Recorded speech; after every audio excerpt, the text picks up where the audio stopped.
अस्सलाम वालेकुम मेरे प्यारे साथियों। वैसे तो मेरा इरादा नहीं था, लेकिन कब मेरा चैनल ये फाइनेंस अकाउंटिंग का चैनल बन गया पता ही नहीं चला।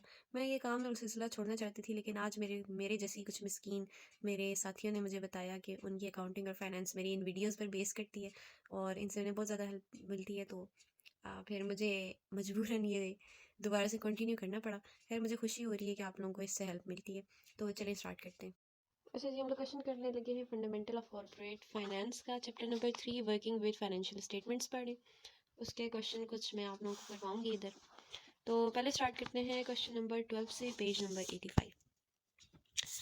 यहाँ पर हमें कुछ चीज़ें उसने दी हुई हैं, जैसे कि डेट टू इक्विटी रेशियो हमें दिया हुआ है, रिटर्न ऑन एसेट दिया हुआ है, टोटल इक्विटी दी हुई है।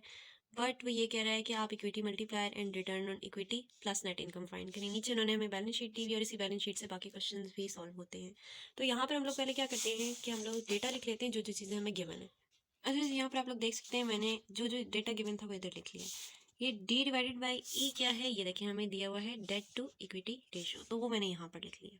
अच्छा, पहली चीज़ हम लोग सॉल्व करते हैं इक्विटी मल्टीप्लायर में, इसको शॉर्ट फॉर्म में ई एम लिख रही हूँ उधर।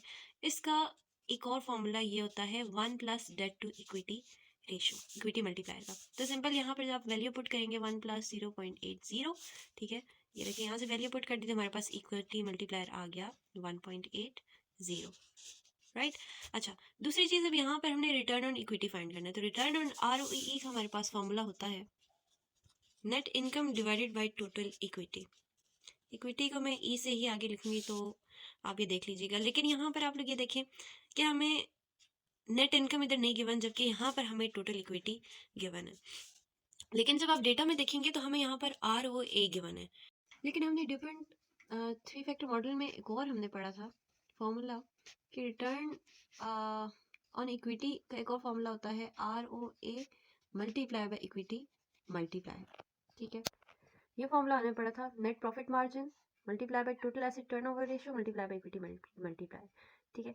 तो ये सेम वही चीज़ बनती है जिसमें इक्विटी मल्टीप्लायर आ जाता है और ये हमारे पास आ जाता है रिटर्न ऑन एसेट्स, ठीक है। और इसके अलावा ये टोटल एसेट टर्नओवर रेशियो आ जाता है। यहाँ पर हम लोग यही फॉर्मूला अप्लाई करते हुए ये सारी चीज़ें डाल देंगे तो ROA इधर हमें गिवन था जो कि है 7.9% मल्टीप्लाई बाय इक्विटी मल्टीप्लायर अभी हमने फाइंड किया है वो है 1.80। तो हमारे पास ROE की जो वैल्यू आ जाएगी वो इस तरह से फाइंड कर लेंगे, जो कि आ जाती है 0.142। ओके, अब तीसरी चीज़ हमने इसमें फाइंड करनी है नेट इनकम, ठीक है। तो नेट इनकम हम लोग किस तरह से फाइंड कर सकते हैं, अब हम लोग ये वाला फॉर्मूला यूज़ करेंगे। देखिए हमारे पास ROE भी है और टोटल इक्विटी भी यहाँ पर गिवन है। तो सेम अब जब यहाँ पर ये वाला फॉर्मूला अप्लाई करेंगे तो ये क्या हो जाएगा ROE multiply by total equity. तो यहाँ पर हम लोग पुट करेंगे 0.142 मल्टीप्लाई बाय 4,80,000। तो ये हमारे पास यहाँ पर नेट इनकम, ये हमारे पास नेट इनकम आ जाती है 68,160। यहाँ पर हमारा क्वेश्चन एंड हो जाता है। अच्छा जी, अब हम लोग चैप्टर नंबर 3 का क्वेश्चन नंबर 7 करें। उसमें कुछ मैंने ड्यूपेंट आइडेंटिटी ड्यूपेंट मॉडल हमने यूज़ करना है। इसमें हमें इक्विटी मल्टीप्लायर गिवन है, टोटल एसेट टर्नओवर गिवन है, प्रॉफिट मार्जिन गिवन है। अब हमने फाइंड करना है कि ROE क्या है। तो यहाँ पर सिंपल फॉर्मूला ड्यूपेंट फैक्टर मॉडल का लिख लेते हैं पहले। ये फॉर्मूला होता है, इसमें हम लोग क्या करेंगे, सारी वैल्यूज़ को पुट कर देंगे। तो इक्विटी मल्टीप्लायर यहाँ पर हमें गिवन है 1.45, ठीक है। इसके साथ हमें गिवन है टोटल एसेट टर्नओवर 1.80 और हमारे पास नेट प्रॉफिट मार्जिन गिवन है 5.5%। तो सिंपल इसी कैलकुलेशन करके हमारे पास ROE जो आता है वो आता है, ये देखेंगे इसकी वैल्यू हमारे पास आ जाएगी 0.143। That's it.